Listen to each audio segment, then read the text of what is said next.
কাজের সাথে দেখা হবে ইনশাল্লাহ।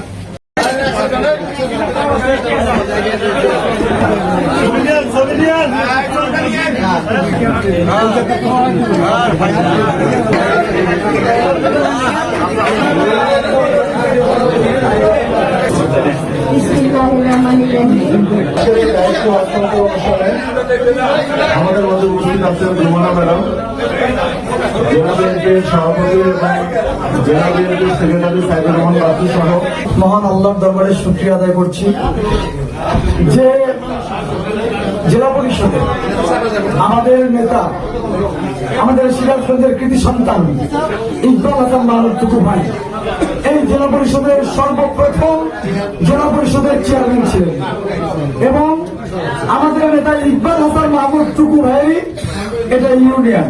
তারপরে আর সিরাজগঞ্জে বিএনপির জেলা পরিষদের চেয়ারম্যান হওয়ার কোনো স্কোপ ছিল না।